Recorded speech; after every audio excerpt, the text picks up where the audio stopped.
We have to understand what this battle is between Yeshua and the Pharisees, what the real issue is. This is the same thing in Mark chapter 7 as well. We're going to read it here in Matthew. The idea about tradition. I recently got an email where a person was asking about, what about these traditions like Matovu and Talitz? And like, well, there's a difference between those traditions and this, which is Nitzilat Yadayim, which is a tradition about how to wash the hands. A tradition is only a problem if the tradition in some way, A, undermines or overrides Torah, okay, undermines or overrides Torah, or the tradition is treated like it's Torah. And what they're saying by their heart being far from me, saying their heart is far from being my heart. He's not saying their desire necessarily is far from me. He says their heart and my heart are not really in sync. Because they're not understanding the heart, my heart or his heart behind the Torah commands.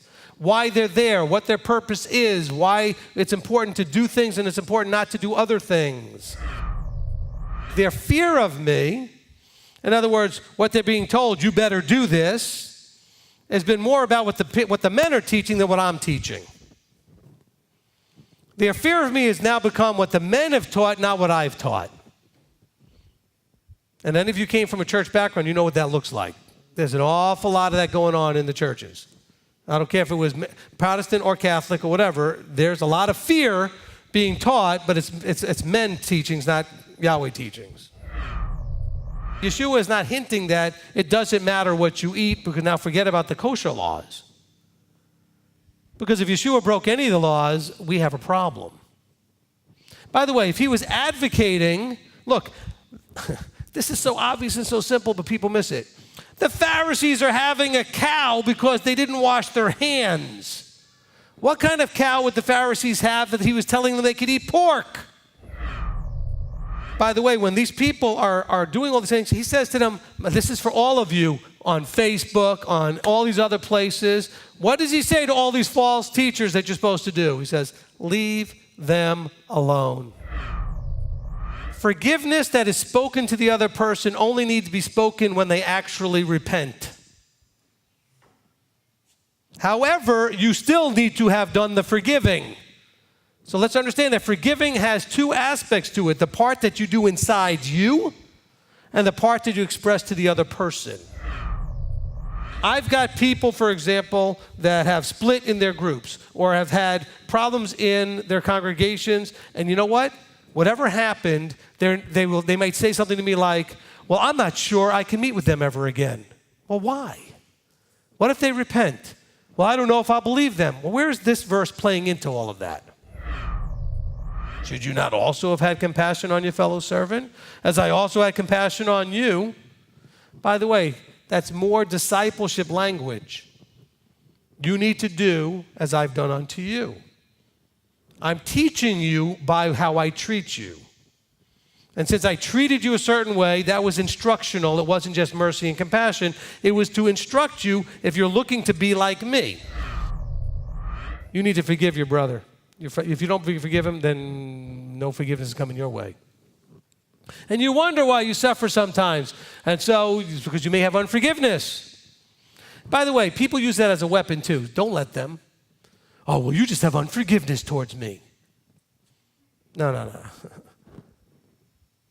People don't get to tell other people they have unforgiveness.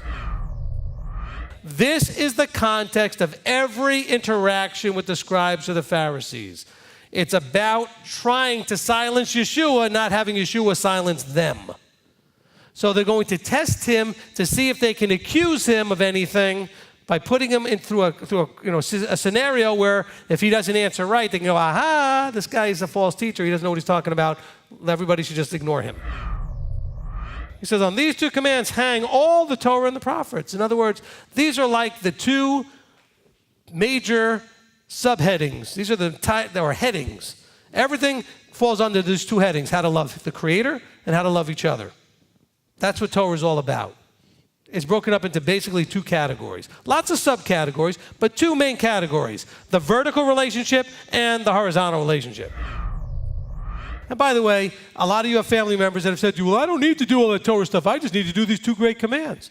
then you need to know how to say one simple thing. How? You're right, Mom. You're right, sister. You're right, brother. Whoever it is, you're right, family member. That is all you need to do. How do you do it? So who is left behind? The opposite of what church is teaching you. The good ones are left behind. It's the treacherous ones that are plucked out. And they're not raptured out. Remember, it talks about a third dying of the sword, a third dying of pestilence and disease. It's just saying that, look, you'll be standing around and basically it's like the wheat and the tares thing. You're not going to see it coming. It could be the guy standing right next to you that you didn't know was a tare. The guy sitting next to you in the chairs right now. The woman sitting next to you. You don't know who it is. He's just giving examples like, hey, look, two are going to be in the field and then one is going to be taken. If you become jaded and complacent because it hasn't happened yet. Because you could fall into a trap thinking, well, when this, and this happens, then I'll get serious.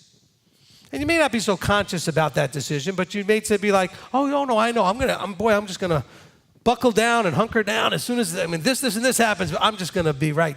No. I've taught many things.